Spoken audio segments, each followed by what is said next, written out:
Hello everyone, KosakChess here, and welcome everyone on the recap of the second round of Piraeus tournament, where I faced the FIDE master from Greece, Krallis Christos.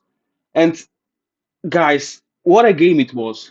First, it seemed boring because the opening was kind of calm and nothing particular happened there. And then the action escalated pretty quickly. And the game lasted so many moves that I don't know if this recap would be long or short. I will decide. I will decide in progress. But yeah, I was kind of optimistic before the game because I won the first round. So of course uh, I had a willing to to win another games. Of course, and additionally, I played against the lower rated opponents, so I have to search for such chances. He started with the move e4, c6, d4, d5, and we can see the same opening which I played with reverse colors in the round number one. Bishop d6, bishop d3, but my grandmaster opponent in the first round played knight a6 move. I opted for a move short castle. This is a move I also played in the first round of KosakChess Open. If you didn't see that game, check it out, please.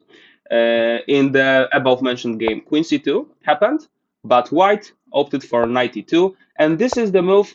To be honest, I don't remember it right now, but I'm pretty sure that this was the move which Vladimir Kramnik played against me on Title Tuesday. Uh, Again, you can see this recap on my channel if you are interested.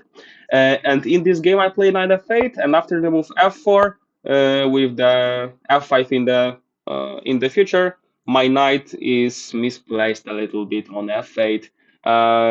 So something something in my mind uh, was telling me that g6 is the correct move. I don't remember it right now, but the idea is pretty simple. I cover the f5 square. I want to play the move f5, knight f6, bishop e6, and the development and be pretty happy. Queen f3, f5, as I have told you. I think that such sacrifices don't work because I have always knight f8, protect the h7 pawn, and if some check happens, I have knight g6. Of course, also the bishop is attacking the queen, so I have nothing to be afraid of. Bishop f4, knight f6, rook e1, rook e1. I was calculating some lines, and I calculated that rook e1 fits me the most because after bishop e6, bishop g5, if I play bishop d5 right now, he has something like rook e8, and I don't really like having my queen on e8. This knight is unprotected, etc., etc. So I first took on e1, rook e1, and bishop e6 right now. I am attacking a pawn, and yeah, he has to do something. Bishop g5, it was the move I was expecting the most. After that, I played the move bishop d5, queen e2, and h6. I was happy with this move. The idea, of course, is that if he takes the pawn, I have knight g4. I am attacking the bishop. He needs to retreat it somewhere, for example, on d2, and queen h4. I am bringing all my pieces to the attack. The h2 pawn is hanging, so after h3, knight f2. It was the thing I was calculating. Knight f5, knight h3, gh3, gf5, bishop a5, bishop f5, and king h8 with the rook g8 next. And this could be, or at least it should be, a mating attack. It looks like it works. So after h6, I was happy because if he retreats with the bishop, now the bishop is, let's say, passive. I can easily play king g7, etc., and we continue playing. But he played bishop f6, queen f6, and bishop c4. I kind of missed this move, bishop c4. This is really good move because it exchanges my well-placed centralized bishop. Uh, of course, the position isn't that bad. Probably after bishop c4, queen c4, rook d8, the position is still should be equal. But I lost my very good bishop, and he doesn't have any weakness at all. I have a bishop, so it gives me slight edge, but it's not much. We were continue playing a4, rook d7, a5, rook e7. I thought that my rook on d8 just do nothing, so exchanging it for the rook, which occupies the free file, was pretty was pretty natural for me, and I think that it was a good idea. Rook e7, queen e7. You can see that I was maybe not not trying to flag him, but taking an advantage on the clock. I thought it would be a really important factor, and it was indeed a really important factor. We will see that in the future. Queen e2 exchange. He wants to exchange again, but I don't allow it. Queen g5, knight f1. Really smart move because knight on g3 does nothing there, and on e3 or even maybe d2 f3, it might be better placed for sure. I was calculating the move queen c1 there, but I didn't like the move queen e8, king g7, and queen d7. He's attacking both this and this. I think I can go bishop h2, queen h2, queen f1, simplify the position and go for a draw. But um, you know, I didn't really want to make a draw. I wanted to fight for a full stake. I saw this variation, of course, but the draw is not a goal. So king f8, ambitious way to play, to not allow him to get a check on e8. He played the move a6, and I expected this move a6 and b6 queen f3. And I know that I have a weakness right there, but luckily I have the move queen f6, and everything is protected because of this idea queen c6, bishop h2, of course, and I'm winning. I'm winning the queen. This pawn on a6 is really annoying, of course, but I can't take it because queen a6, and he's attacking both of my pawns, and I can't protect them both. So I had to play b6, and I know that this pawn on a6 is pretty annoying because in some variations, if for example the pawn on a7 disappears or even the pawn on b6 disappears, we will see that in the next few moves. Uh, White can opt for some tactics with this a6 pawn, and it was a little bit risky play to allow him for such a pawn, but as I told you, I didn't really want to make a draw. I was fighting for a full stake. Knight e3, king g7, still the pawn can't be taken because of this bishop h2 idea. G3, f4, knight c4, bishop c7, gf4, bishop f4, and knight b6. As you can see, he was already on about 3 minutes on the clock, so it's not much, and knight b6 is a really brave idea, especially if you are that low on time. But I was calculating variations, and I just realized that most probably, I don't know, maybe we will check it with the engine after the analysis, but I don't know what to do after knight b6. I played the move queen g5. He played the move queen g2. The thing is that if I take the pawn on h2 right now, he has king g2. Of course, I can't take I can take the knight, but he plays the move a7, queen g5, king h1, queen a5. I can stop it, I can get it, but again, the position is equal, and we exchanged pieces. I played the move queen g5, queen g2, queen g2, and queen b5. Uh, I just attack the knight, attack the pawn, and if he moves the knight, for example, on d7, it is a little bit misplaced on d7. I think I can even take on b2 or play something like queen a6 just to be safe and sure. But he plays queen e4. So he attacked my bishop, and I don't have a good place to escape, because if I go bishop c7, there is a move knight d7, queen a6, and knight e5. The knight is now really well on a really well positioned. It attacks the pawn on f7, it attacks the pawn on c6. If I exchange it, it's almost immediately a draw. So I repeated the position once and went queen e7 to not allow him to play queen e4. I knew that now he can jump with his knight, but the thing is that after queen b5 move, I attack both this knight and pawn, and I thought that uh, in this reduction, I have some chances because I have stolen this a6 pawn. I still have a bishop which shoots along this diagonal. It can attack this h2 pawn, so I have to charge my laptop. Sorry.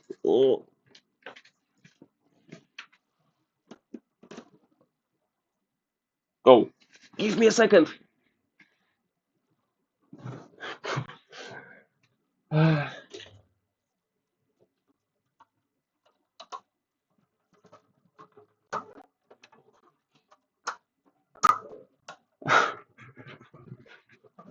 Oh, sorry. I just wanted to charge my laptop and the electricity gone. But right now, it should be okay right now. Oh, okay.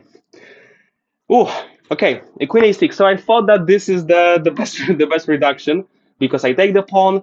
I am pretty safe, and I can still create some attack. Maybe he could do something better, but I don't know. We were both short on time, and we just wanted to reach the time control. And yeah, we reached the time control, so we could calm ourselves and be ready for another fight. I played this move Queen b5, intending the move Queen g5, and I think he should stop it by playing d5 move. I have no idea why he didn't play it because after almost 15 minutes of thinking, he played Queen e4. Okay, I don't care. I gave a check. King f1, really brave decision. Probably King h1. He should go for King h1, I believe, just to protect the pawn. He played King f1. I took the pawn, Queen c6, and Bishop f4. Now the position might be double-edged because he has these two free pawns, but they are in the center and they can be easily stopped by my bishop. But this pawn on h5 is really far away from the whole action. Is on the edge of the board, and also he has a knight, and the knight is one of the worst pieces which can stop a free pawn. He played knight d5. I played the move h4. I think I can go for such an endgame, then play maybe push g5, g4. Maybe I have some chances. I don't know. Probably the position still should be equal, but at least he tries. I try. Sorry. Queen d7. Really smart move. I can't play h3. Queen h3, queen d5, of course, but knight f4 and h2, knight d6 check. So he's smart. If I take the knight, now I am losing the pawn, so I couldn't play h3. I played bishop h2, threatening to go for c1 on g1, knight e3, queen g1, king e2, and bishop f4. Knight d5. And if I, for example, move again to g5, king f1, we repeated the position.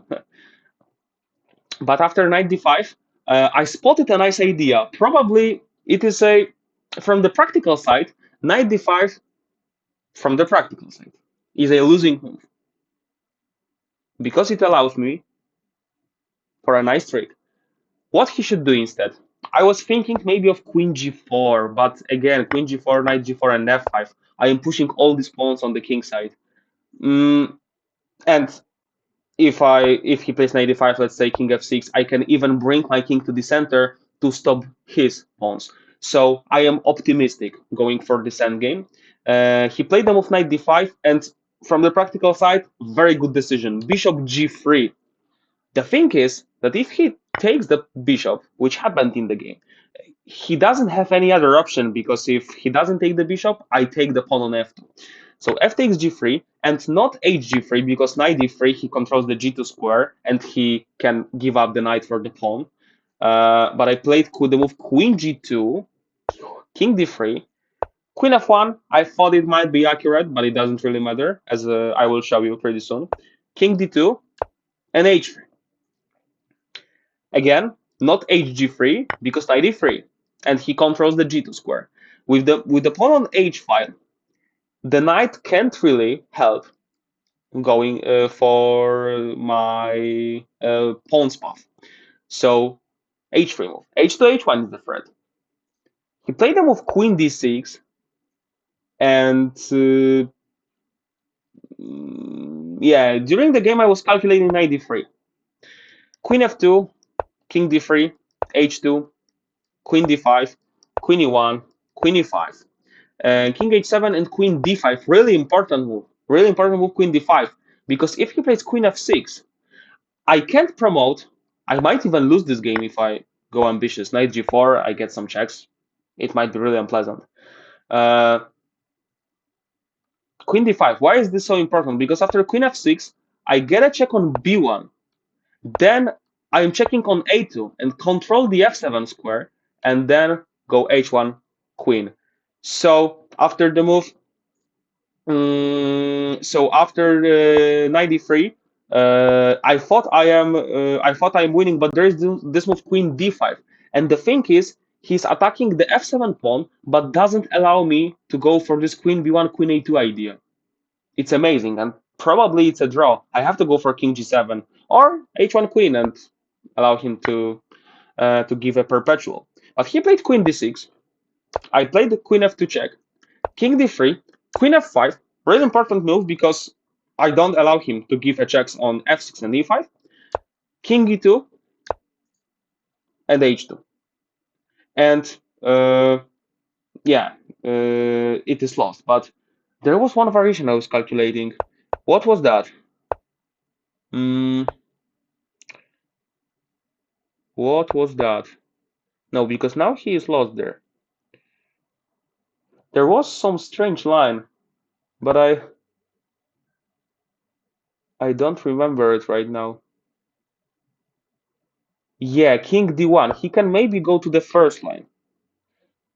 And I was calculating h2, queen e5, f6, queen e7, king h6, and I am escaping on g5. And this was the thing I knew. This was the thing I knew. But instead, no, what was the variation? I don't remember. It wasn't there, maybe. King d2, h3, queen d6. Okay, no, I don't remember. Anyway, king d3, queen f5. I played the move h2, knight d3, and queen e4. And I somehow grinded this position, and I am happy because I won a game, 2 out of 2. So pretty good start, of course. I am happy that I didn't give up because if I, for example, if you see a position like this, you probably see zero chance to win. But you just need to play moves, play accurate, play active moves, don't blunder, and if you combine all these things, you may achieve something. I don't promise you that you will, but you may. You just need to give yourself a chance. Uh, and I think I gave myself a chance. So yeah, it doesn't guarantee, of course, it doesn't guarantee the win, but it guarantees you it guarantees you a chance, and it depends on you if you make something from that or not. Let's maybe quickly, but really, really quickly, check this game with the engine. I am really curious how does this game look like. So yeah. I think after the opening, yeah, after the opening I equalized, so I'm happy. Bishop d5, queen e2, h6, okay, bishop f6, bishop c4, bishop c4, queen c4, yeah, rook d8. So I have even a slight minus, but it doesn't really matter, the position is equal. Queen e6 for some reason, okay, no, we just don't care, king f8, a6, yes, I knew that it might be risky, but uh, I am somehow in the game. Gf4, blah blah blah, knight b6. Okay, and knight b6 is brave, but white holds. I couldn't really find anything, so maybe there was nothing. And yeah, h5, queen b5, even queen e4. Is d5 okay? Yeah, kinda. I calculated c5, but queen e4 I didn't like. Yeah, but from the practical side, he shouldn't allow me to go for g5. King h1, queen c6. Okay, so it's still a draw. It's still a draw. Bishop g3. Bishop g3 is still a draw. Queen g2, king d3, queen f1, king d2, h3, queen d6, queen f2, king d3, queen f5. And king c4. Exactly. But I will tell you, I was calculating there the move h2. The g4, the only move. It was the variation I didn't see. One of the spectators, after the game ended, showed me this variation. G4. So the queen goes for h2. I have to give a check. Queen f1. and king c5 the only move. I didn't realize it because let's have a look. h1 queen. I have two queens. Queen e5, f6, queen e7 the only move, king h6, queen e3 the only move, g5, and queen e8. And with two queens on the board, I can't even give a single check. And he's giving me a perpetual. Even I have to be careful. I have to be careful because if something goes wrong, I can't even get checkmated. This position is amazing. Of course, we both didn't see it. With so low on time, it's impossible to catch things like this. Uh, from the practical side, Bishop G3 was an amazing idea because he needs to do an only moves with 6 minutes on the clock, almost impossible. So I'm really happy of this decision. 2 out of 2. Uh, yeah, well, like this position is amazing. Let's have a look at one again. Two queens on the board and I can't do nothing. Amazing, amazing. So the game was from the theoretical side was equal, but from the practical side I was posing him problems, and there were so big problems that he couldn't solve it in the end. Guys, thank you very much for joining me there. Expect another analysis in the next days. Keep fingers crossed for me. Thank you for your presence there, and see you in the next videos. Bye bye.